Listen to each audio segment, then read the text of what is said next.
got your trophy, baby. I won't let you show me off and shine me up, or line me up. You got your trophies, I know how you like to show 'em off and shine up, and line up. I'm not your trophy, baby. I won't let you show me off and shine me up, or line me up. You got your trophies, I know how you like to show 'em off and shine up, and line up. This is the Trophy Life. I'm back with another episode. I know it's been a while. This time I got Aldwin Matthew, aka Mr. from Money and Violence, here to share his story. How many people have tried to get you to talk about money and violence? A lot of people. What makes you want to talk about it now? I actually saw one of your projects and I was like, oh, but I saw it a long time ago. So The interview with me in China? yeah, I saw it like while we was working on doing season 2, and I saw it, but I thought it was like, was she doing it just to gain some fame, or was it you trying it, or is there a real issue? But he made sure that it didn't look like no issue, so I just didn't want to talk about it with you till I found out it was really it was something that came across my table, right. And I decided to give the girl an expose. Oh, all right. Well, shout out to her. Well, so what was your life like before Money and Violence, and what was your relationship with Mo, the main character, Rafe? Oh, my life before we started, I knew him since in my neighborhood for a while, and he's been there. He's very a cool dude. So we didn't think about that. I was always working, personal training, grinding, making as much money as I can. We was just friends all the way through. All the way through, it was just cool, keeping, information with each other, stay on top of each other. If I had girl problems or he had girl problems, it was just like, so one of your best friends. Yeah, like a brother to me, basically. So how did the project for Money and Violence come about? Just one day, I was actually. He would always talk about, one day I'm gonna do a film. I go to his house. Man, I would ignore the whole. It wasn't supposed to be a web series anyway. That's not what his whole goal. So I ignored the fact that he was trying to do it. I didn't look at it like that. I mean, I seen him preparing, but I didn't see him like I would come to his house and his camera would be collecting dust, or his Apple would be collecting dust, and I used to go do something with it. You have an Apple computer, and I would. Now you ain't serious, so. Just one day, I was at home, he called me. While I was in my bed, he said, "We're filming right now." Filming what? And I was in bed, just relaxing with a homegirl. And he just shot me the script. And I said, all right, let's just try it. Come on, let's go do it. I mean, when he sent you the script, did you like your character, Mister? No, I mean, I didn't expect this to go that far. So I just said, all right, I'll do it. Can you relate to the character? Like, is that how you are in real life? No, yes and no. You have to turn me into that character. You have to really push a button for me to get real mad. But I didn't expect it to, while we was just playing. I took it like, all right, we just playing around. We're going to go out there and let's just do something for fun. It was just fun. You could tell season 1, it was just fun. He wrote it, and we were just coming out there, enjoying ourselves, playing that rule, just watch ourselves like, look what we did. You understand what I'm saying? So what was your initial agreement with Mo? Season 1, we was just doing it to see where it would take us. We wasn't looking for the financial, what would the financial outcome would come. Right. It was just that the buzz was getting so big. Like when we did season, we didn't know till we did season finale how big, and all these people was calling him. And I could jot it down till today. When I sat in his car, I said, "Yo, we getting a lot of views, and people are loving the show." Like, and so people would take the show real serious. And I told them one day, I said, "You're gonna meet Jay-Z one day." He would look at me like, "Get out of here! I ain't gonna meet Jay." I know he remembers that till today, sitting in my car.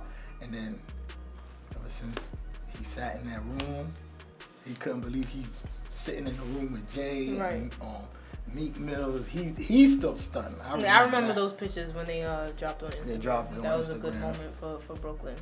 Yeah, it was a good moment. So, but till today, he'll never say you was right or that. So when those things were happening, did you actually attend those events with him? Actually, he would bring me around to a lot of interviews but I started seeing a change where he would stop bringing me around. Like, I'll tell him, all right, you was on Hot 97, but what's up? Why didn't you put me on 105.1? I know I was working at the time, but I didn't take it as serious at then. I was like, oh, they just liking the show. But I was like, damn, I kind of missed out on giving myself a little publicity when I started really doing research on where this project or how this project was gonna explode. So I didn't take it real serious then. Right. So I started noticing he got into these radio interviews, and then he went to Summer Jam without me. I didn't mind that, so I was like, all right, it's Summer Jam. I'm not too big on being in the crowd. So you was kind of like brushing these things off. Yeah, I was brushing. I wasn't thinking about it Right. like, oh, this is a big thing. I need to be there, because I didn't have no manager or an agent to tell me you have to be there to brand your name. Right. So while they was branding themselves, I was not knowledgeable. I had no knowledge of being there. But what really made continue with the questions.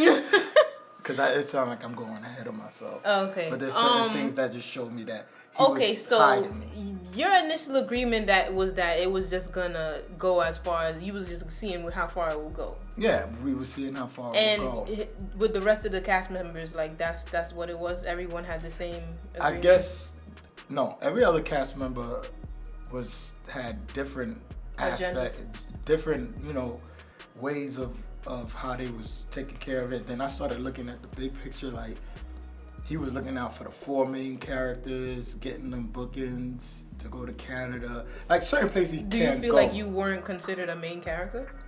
I knew I was a main character already, and I already knew because the streets was just going crazy for me everywhere I went. It was like, yo, Mister. I'm like, respect your jaw. Cars would go by, respect your jaw. So I'm not thinking like, this is just but I didn't know I was branding myself. He wouldn't let me. You had one of the biggest catchphrases of basically the show. Everything stopped when he used to share information with me, how to, like, while he was uplifting, I would go up with him. He'll let me know what to watch out for, but he was already under management that I didn't even know till later on. Did you get paid at all? No. At all? No. Like, from the beginning to the end of season 2, you did not get paid? Nothing. At all? Nothing. That's crazy. Nothing. So, I know during the end, by the end of like season 1, they were raising money for season 2. Which I helped raise. And you didn't see any funds from that as well? I didn't see any money. Nope. And we got into an argument over that. Well, like I said, the argument, when I started seeing things change, is when they was at the Barclays Center. And people was asking me, they called me immediately. Yo, why are you not there? And then he automatically has 2 other people on the stage that's not even a part of the cast. So I'm like, all right, you got... What other 2 people were those? C Styles and... The manager. I forgot who the other person was, but that person was not a main character. So he just went up there and I called him the next day. I said, what are you doing? I live right up the block. You could have called me. I could have walked through the back because the crowd want to see Mr. I don't know. Maybe he just was just shadowing me. I don't know. But I was real upset. That's where I was like, I don't trust him no more. And that was the night that they announced the title partnership. The title deal. Right. Right. So how was everything after the announcement that they were going to be with Tidal? After that, we had like a conference call, which kept me like, all right, you know what? This guy's gonna pay me. Like, because they got the title deal. You so I felt like, all right, he's gonna pay me. And Still tricked me again. No, I got you. This is his line. This camera looking at me right here. His favorite line. Yo, I got you. Trust me. I got you. So his I got you, knowing I'm his friend. Right. So I'm like, all right, he got me. So I'm gonna continue going with season 2 with him.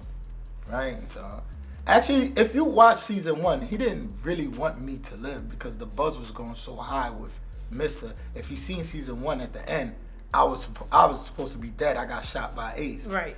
But season 1, that was supposed to be it for me. I guess I got the fans. It was the fans. Thank you, the fans. It was the fans said, no, we want Mister. We want Mister back. They not gonna watch season 2 without Mister. Right. So I was supposed to be dead in season 1. So the Lionsgate deal was that also with the same time as Tidal? I don't know, something shaky about that Lionsgate deal because I know there was supposed to be a distribution deal, and I don't think that went through. So the distribution deal would have bring it to live television. It would have brought it to the world's attention. It would have been at Best Buy and stuff like that. Right. Something really happened in the mix of that. I don't want to talk about it, but let's just say a little boo-boo happened. Somebody made the newspaper, and okay. I guess they kind of lost that distribution deal. Right. Okay. So after the Tidal thing, right. This is when the other young lady on the show, the character China, decided to depart. Right. She departed at season 1 because she knew some type of deal went on. Mm-hmm. So I don't know. So she just. How was your relationship with her? Oh, we was cool. She was just to herself, cool, what's up, you know, she's Haitian American, you know, she just kept to herself about the situation. Nobody knew what went down, so. So you disappeared. didn't really have enough clues to leave on your own after China. After China, no, she just disappeared. She deleted her first Instagram. So no, I was like, you know, I wanted to say, what's up? What's going on? I don't want you leaving. Right. You know, I want you to stay because you started with us. What would you say sparked the friction now? And between you and Rafe? What sparked the friction between me and Rafe is his ego went to his head. That's number one. He started feeling like he was too bossy. So the friendship and the bossness already was like, hold up. It's too, how could you say it could only be one head of the household. So it's like two alpha males is hitting heads. So he expected me to be like a yes man, which I'm not. So if you're not giving me what I want, why should I give you what you want? You know what? I'm gonna walk away and I'd rather our friendship than this project. I'll congratulate you. From there, I'm gonna still have our friendship, but now you put our friendship with your ego plus the money. So the financial situation made it top it off. Made me just say, yo, you know what? We really losing our friend. We're gonna lose our friendship. Period. It's either we're gonna be enemies, and that's what happened. We just became enemies. That's it. It was no. I'll go find my own way. Whatever I did to help progress and created my energy to move on to another project, which I did.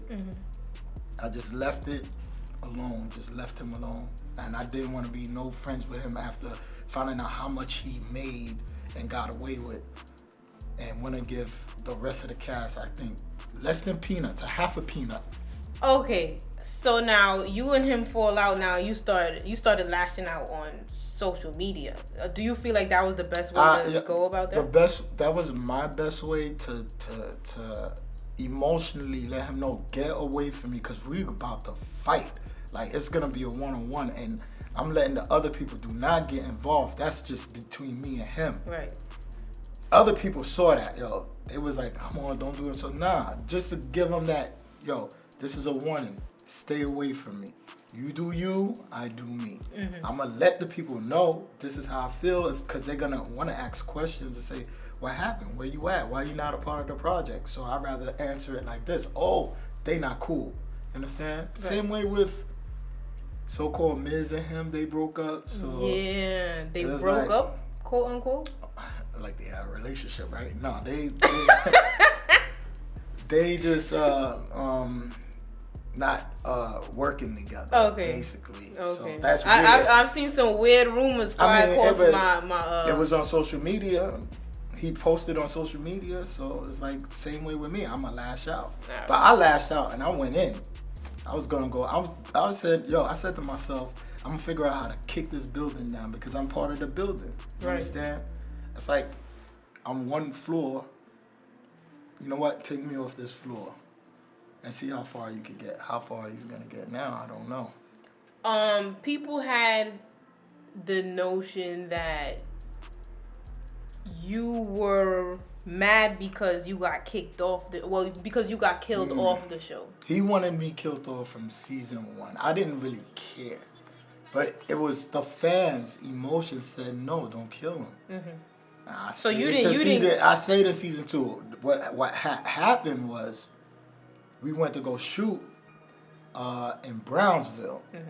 I understand you're not supposed to bring people on set or whatever, but that's Brownsville. I'm not gonna sit in Brownsville by myself, so I brought one person, and I'm already in the heat of the hottest character on the show. Right. What am I doing sitting in Brownsville waiting for him to finish his whatever segment he's doing on the other side to sit with some strangers that I don't know? Nothing wrong with Brownsville, but we know all the stories that goes down, so I just rather be prepared and just why am I? It's like somebody sitting in your neighborhood or in front of your house and you do not know who he is. That's just how I felt. Like I'm gonna be sitting there by myself. So I guess that started a argument, and he ran up on my face, and I sat there in his face, and I said, "Yo, you know what? F this project. You think I'm gonna sit in Brownsville by myself?" I said, and I jumped in the car and I left, and then he felt though that his ego said, "Yo, you know what? I don't need him." So I feel like I don't need to get killed. So I don't need you too. I'm not gonna risk my life for you. So I just left. And from there, I already seen he started switching the script. He wrote it the way he wanted to wrote it. And then from there, so you're I denied the script he sent me. I did not show up on set. He wrote up a script where I get killed off. And the true story is, Mr. doesn't die. So he switched the script. Mr.'s doing life right now in jail. And then he switched it, so I'm supposed to get shot off. And Mr.'s not dead. So I really, if you're gonna tell the story like you said it on the news, it's a true story. You said it on radio, it's a true story. You said it on High 97, 105.1. You said it on these major platforms. Right. It's a true story. So finish it like it's a true story. So I denied the whole role, and he figured out how to, which he used an editing program, used my voiceover, and then had a stunt double played me, but played as a back. But people don't know. Look at the end of the credit. It wasn't me. All right, so. And this was the end of season 2. 2, yeah. What episode is there a stunt double? I think that's the season finale where everybody got killed. Wow. He killed off everybody. Well, not mainly everybody, but a lot of people. Hey, anybody who would ask for any type of change, he killed them all, so they don't have to ask for it. Wow. Do you feel like there's gonna be a season 3? I mean, I ain't promoting it, so I don't know. That's his business. I mean, he's gonna do what he has to do to rebuild a whole nother fan base, because my fans ain't gonna be watching, so I don't know. That's up to him. That's his. I want nothing to do with that guy ever again in my life. Even if I make it and I see him in the award shows, this is where I'm walking this way, he walks that way. That's all. Okay, so now you've branched off into your own web series. Yes. What is that called? It's called Sons of Kingston. Sons of Kingston. And what is that about? It's basically a Caribbean show based on Caribbeans that are in New York City, on all 5 boroughs. The story behind the Caribbeans that raised in New York City, from the Jamaicans, the Haitians, how we communicate, how we handle, some of the drug trades, how business are actually happen inside New York's dark side of New York. So. And this is your show. Actually, is the writer name is Jermaine. He's the director who saw me at a party and said, "Look, I would like you to be in my project." And I was like, "All right, cool." Okay, so how has it been transitioning into this new project? Oh, this project is awesome. It's its own lane. Nobody ever done it. So it's like there's no project out there with, Americanized American Jamaican or Haitian American or seeing how their lives are in New York City. So it's its own platform. Shout out to all the Caribbeans out there. So basically, we have our own lane for the Caribbeans in our society. Okay, you want to tell everybody where they can find it so they can watch it? Sons of Kingston. You could YouTube Sons of Kingston. You could also go to getthismovie.com. Support the movement. We drop an episode. We're in our season finale, 15 episodes. We thank all the supporters that have been watching. And stay tuned. More projects are coming, especially by me. Check me out. Venom718 is my Instagram. Venom718. I got a lot of big projects coming. All right, I got one more question. What are your plans for the future, and is there any way you and Rafe can resolve your issues? My plans for the future is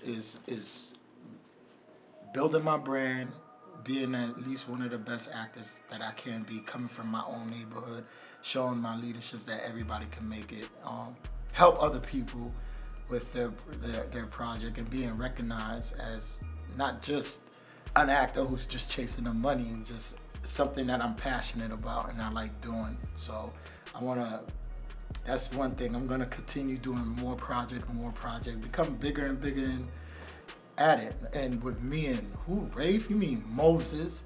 No, we ain't doing no work together. Deuces. Never.